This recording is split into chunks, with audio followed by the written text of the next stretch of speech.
There's no doubt about it. We fear rain. We wear our trench coats and our umbrellas and all that to avoid getting hit by some lousy droplets of water. But what is it that makes us fear it? It's not something we learn. It's something deep that resonates within us. An inexplicable repulsion towards getting ourselves wet during a downpour. Not a learned fear, it's instinctive. Instinct. A small word for such a huge idea. I've lived in the countryside for 4 months now, and I'm now back in the city.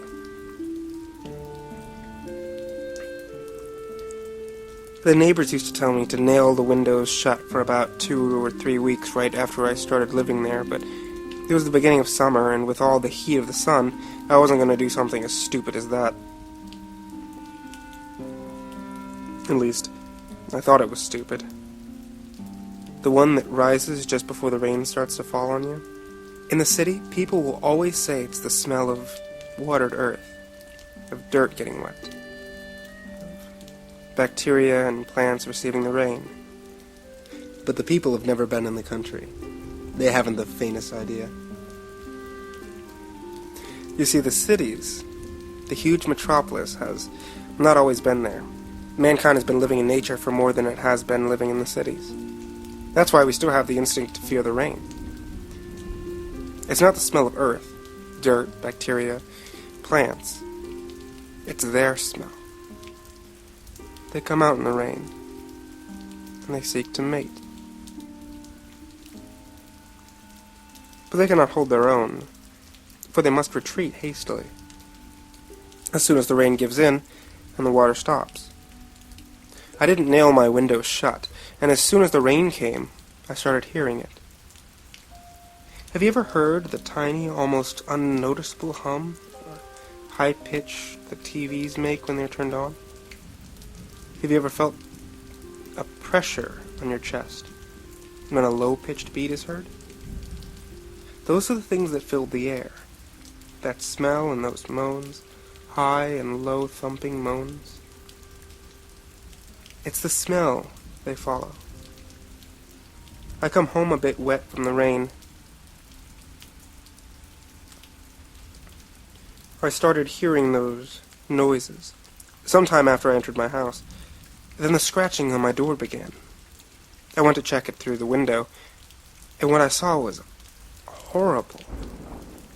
What at first looked like a giant worm was in fact a humanoid thing, with its lower body being one long leg or tail.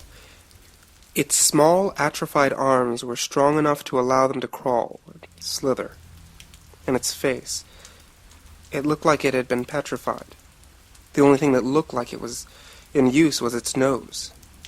It moved, and as soon as I got close to the window, its face shifted towards me.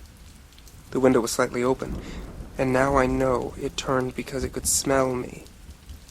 It moved towards the window, but it wasn't strong enough to pull itself up inside, and I had enough time to close the window. Soon enough it turned, trying to sense the smell, my odor. And after a while, more came, from the hills. From the hills came an entire legion of those things, 300, 400 maybe? Thoughts of monkeys running up towards the high rocks and climbing trees came to mind. These are the things we feared since the dawn of time. After a while, the macabre scene became something I couldn't stand. The noises were so much I couldn't sleep, and the things were so ugly and disgusting, yet I could not stop watching. Soon I saw the old stray dog that always wandered around. It was a dirty dog. It must have been 15 years old. Too old to run. Too old to live. They grabbed hold of his paws. 1, 2, 3, 5. The dog started howling and tried to bite one, then the other. Soon they overpowered the poor animal, and then it happened. From their chests came out a sting. 1, 2, 3, 5. They all started stinging the poor beast. After that, they all turned to see towards the east. Then they started crawling as fast as they could towards the plains. They disappeared as fast as they came. The dog lay motionless. It seemed like parts of him breathed at intervals. parts of his body pulsated. Then suddenly, the dog jumped onto his paws and looked renewed. It started running like a young pup. Then it went running towards the plains, and then disappeared out of my sight. When morning broke, I took nails and wood planks and nailed my windows shut. Not even one hole was left. I even checked for other holes in the walls, the door. God, I was starting to get paranoid. I left the house to go get some groceries from the neighbors. They had their own farm and had lots of things for sale, but we're talking farms here. The distance I had to travel was about a mile or two to get to their house. When I got there, black, menacing clouds were near. The neighbors were cold and quick. They gave me my eggs and milk, some honey, and meat, but told me if I wanted to live, I should stay for the night. I remembered the last night, but I still hadn't made the connection of rain and monsters, so I declined the offer and hurried back, while the farmer behind me yelled that I should stay if I valued my life. The rain started midway towards my house. I was wet within the first 10 seconds of rain. It was a real downpour. I felt the smell of rain once more, and then I heard the sounds once again. The high-pitched noise, the low thumping. I wet my pants when I saw the first of those things crawling towards me, its nose like a black eye moving towards me. I dropped what I was carrying, and I ran for my life. Even though they crawled, they were pretty fast. I was beginning to lose my breath when suddenly, once again, the image of monkeys climbing through trees came to me. I remembered it could not lift itself through my window. I realized I had a small hope for surviving this, but I still had some hope. While I was running, I turned to see left and right. All I needed was something above the ground, something that they couldn't climb up to. The farmer's barn. I could see he left his old wood ladder on one side. All I had to do was set it up and climb it, and then raise it so that they could not follow. It was heavier than I thought, but I was truly terrified of what would happen if I didn't raise it.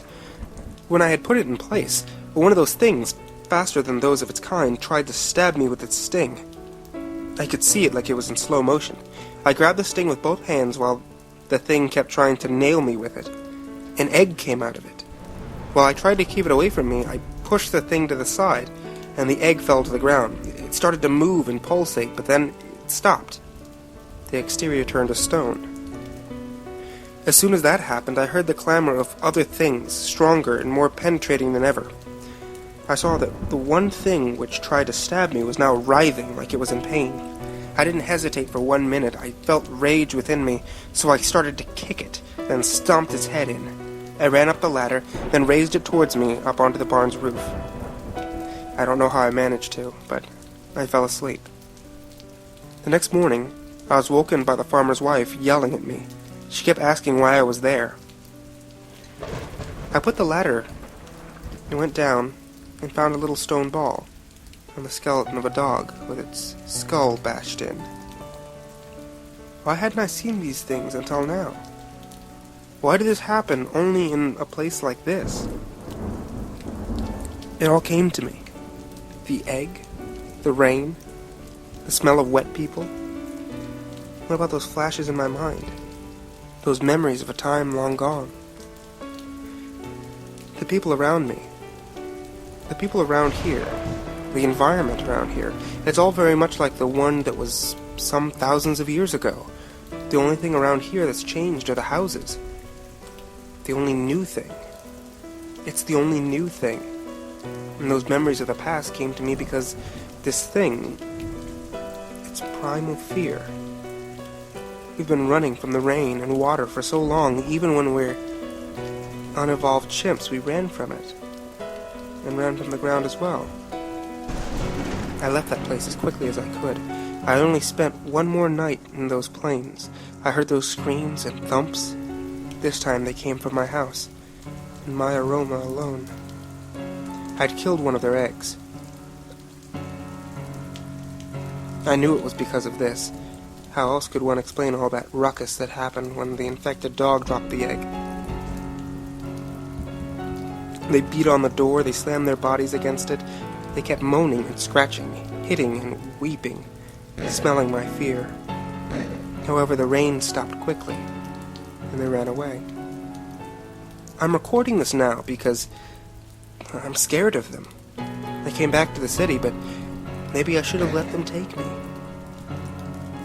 Instead, I've brought this plague with me, back to the city. Here on the other side of my door. And it's raining outside. It has been for a long time. Because even now, even though we don't know about them, deep inside we still fear them. God, the rain won't stop. It's been 3 days, and I'm beginning to lose it.